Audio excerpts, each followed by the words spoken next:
പുടിനെ മെരുക്കിയെടുക്കാൻ Trump പല രീതിയിൽ ശ്രമിക്കുന്നുണ്ടെങ്കിലും നടക്കുന്നില്ല. ഇപ്പോഴിതാ ഫിനാൻഷ്യൽ ടൈംസിനെ ഉദ്ധരിച്ച് റോയിട്ടേഴ്സിന്റെ റിപ്പോർട്ടുകൾ പ്രകാരം US ഉദ്യോഗസ്ഥർ പരമാവധി എന്ന് വിശേഷിപ്പിച്ച ആവശ്യങ്ങളുടെ ഒരു ഔപചാരിക പട്ടിക മോസ്കോ അവതരിപ്പിച്ചതിനെ തുടർന്ന് US പ്രസിഡന്റ് ഡൊണാൾഡ് ട്രംപും റഷ്യൻ പ്രസിഡന്റ് വ്ളാഡിമിർ പുടിനും തമ്മിലുള്ള കൂടിക്കാഴ്ച സമ്പൂർണ്ണമായിട്ടും റദ്ദാക്കിയിരിക്കുകയാണ്.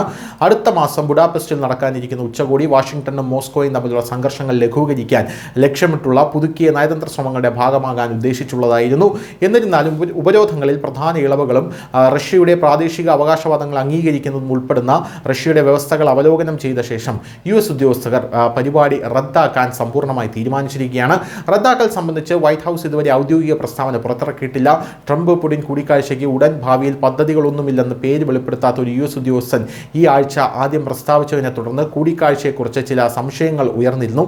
എന്തായാലും റഷ്യൻ നേതാവായിട്ടുള്ള തൻ്റെ വ്യക്തിപരമായിട്ടുള്ള കെമിസ്ട്രി വൈറ്റ് ഹൗസിലേക്ക് മടങ്ങിയെത്തിയാൽ യുദ്ധം വേഗത്തിൽ അവസാനിപ്പിക്കുമെന്ന മുൻ പ്രസ്താവനകളിൽ നിന്നുള്ള മാറ്റത്തെ സൂചിപ്പിക്കുന്ന തരത്തിൽ പുടിനോട് നിരാശ തോന്നുന്നതായി ട്രംപ് അടുത്തിടെ സമ്മതിച്ചു. കാരണം ട്രംപ് പറയുന്നതൊന്നും തന്നെ പുടിൻ കേൾക്കുന്നില്ല. മാത്രമല്ല, യുക്രൈനിലെ യുദ്ധത്തിനുള്ള സാധ്യമായ പരിഹാരങ്ങളെക്കുറിച്ച് ചർച്ച ചെയ്യാൻ ഫ്ലോറിഡയിൽ US ഉദ്യോഗസ്ഥരുമായി മുതിർന്ന ക്രെംലിൻ പ്രതിനിധി കൂടിക്കാഴ്ച നടത്തിയിട്ടും പുടിനുമായി ഒരു ഉന്നതതല ഉച്ചകോടി സമീപഭാവിയിൽ നടക്കാൻ സാധ്യതയില്ലെന്ന് ട്രംപ് കഴിഞ്ഞ ആഴ്ച സമ്മതിച്ചു. അത്തരം ചർച്ചകൾക്കായി തന്റെ സമയം പാഴാക്കാൻ താൻ ആഗ്രഹിക്കുന്നില്ല എന്നും ട്രംപ് നിലവിൽ കൂട്ടിച്ചേർത്തിട്ടുണ്ട്. News desk news India Malayalam.